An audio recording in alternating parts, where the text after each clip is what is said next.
সেই মাকেই আপনি আপন মনে করেন না, সেই বাবাকেই আপনি আপন মনে করেন না, আপনি আপনার বন্ধুকে আপন মনে করেন, আপনি আপনার প্রতিবেশীকে আপন মনে করেন, আপনি আপনার শ্বশুর শাশুড়িকে আপন মনে করেন।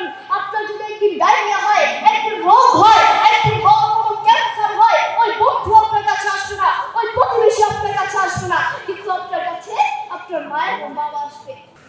আপনার মা আপনার বড় সম্পদ।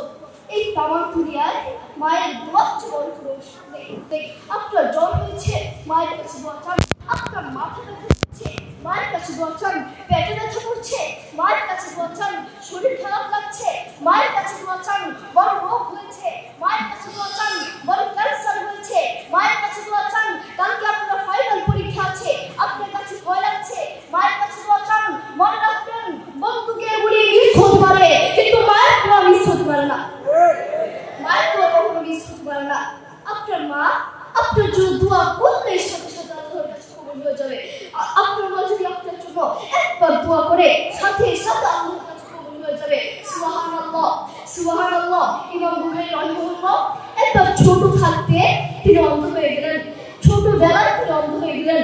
এরপর থেকে তার মাতার জন্য প্রত্যেকদিন দোয়া করতেন। একদিন তার মাতার জন্য রাত্রে দোয়া করতে করতে ঘুমিয়ে পড়লেন। এরপর তিনি স্বপ্নে দেখতে পেলেন তার সন্তানের চোখ ফিরে পেয়েছে। এরপর তিনি ঘুম থেকে উঠে সন্তানের কাছে গিয়ে দেখলেন সত্যই তার সন্তানের চোখ ফিরে পেয়েছে। সুবহানাল্লাহ। দেখেছেন মায়ের দোয়ার কত পাওয়ার, মায়ের দোয়ার কত পাওয়ার। আপনার মা আপনাকে সব থেকে বেশি ভালোবাসেন। প্রত্যেক মা তার সন্তানকে সব থেকে বেশি ভালোবাসেন। নিজের জীবন পর্যন্ত দিয়ে দিতে চান, নিজের জীবন হারাতে চান, নিজের জীবনের চেয়েও সন্তানকে বেশি ভালোবাসেন। বিশ্বাস হয় না? তার একটা সত্য দৃষ্টান্ত দিলে হয়তো আপনারা বুঝতে পারবেন। এই ঘটনাটি আমার দাদা আমার বাবাকে বলেছিল। একবার বাংলাদেশে প্রচুর ঝড় হয়েছিল, ঝড় তুফান হয়েছিল।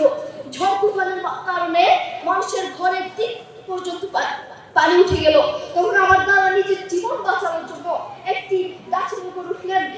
তখন আমার দাদা দেখতে পেলেন একজন মহিলা তার ছোট্ট একটা সন্তান নিয়ে একটি ঘরের টিনের উপর উঠলেন। তিনি তার গাছ উঠতে পারেন না, তাই একটি ঘরের টিনের উপর উঠলেন।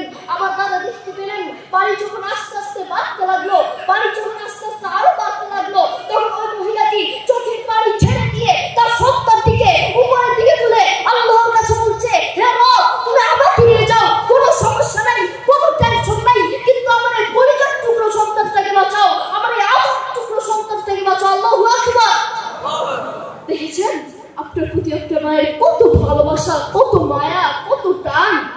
সেই মায়ের প্রতি আপনার কোনো ভালোবাসা নেই, সেই মায়ের প্রতি কোনো ভালোবাসা নেই বললেই চলে। আপনার বাবার প্রতি আপনার কোনো ভালোবাসা নেই।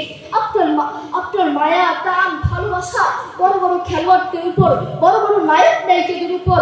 আপনার টান, ভালোবাসা, মহব্বত বড় বড় ক্রিকেটারদের উপর, কিন্তু আপনার মায়ের প্রতি আপনার কোনো ভালোবাসা নেই। মা আপনাকে বলছি, মা আপনাকে বলছি, আপনি যদি সুখে শান্তিতে থাকতে চান, আপনার সন্তানকে বড় আলেম বানাতে চান, বড় আলেম বানাতে চান, বড় হাফেজ বানাতে চান, বড় দ্বীনের দায়ী বানাতে চান, একজন সুসন্তান হিসেবে গড়ে তুলতে চান, আপনার সন্তানকে মাদ্রাসা পড়ালেখা করান।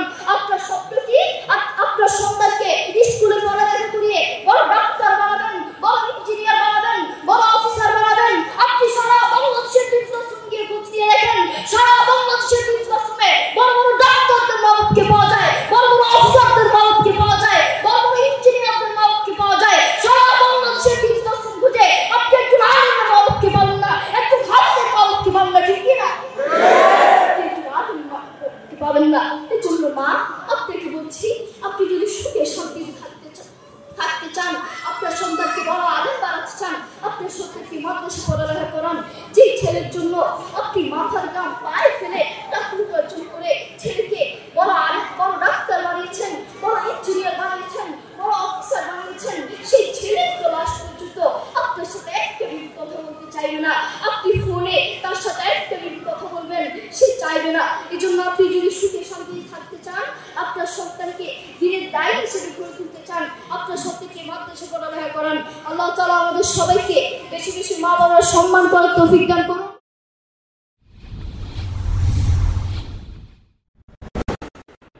ইউ টার্ন ওয়াজ মিডিয়া, ঘুরে দাঁড়ানোর অঙ্গীকার।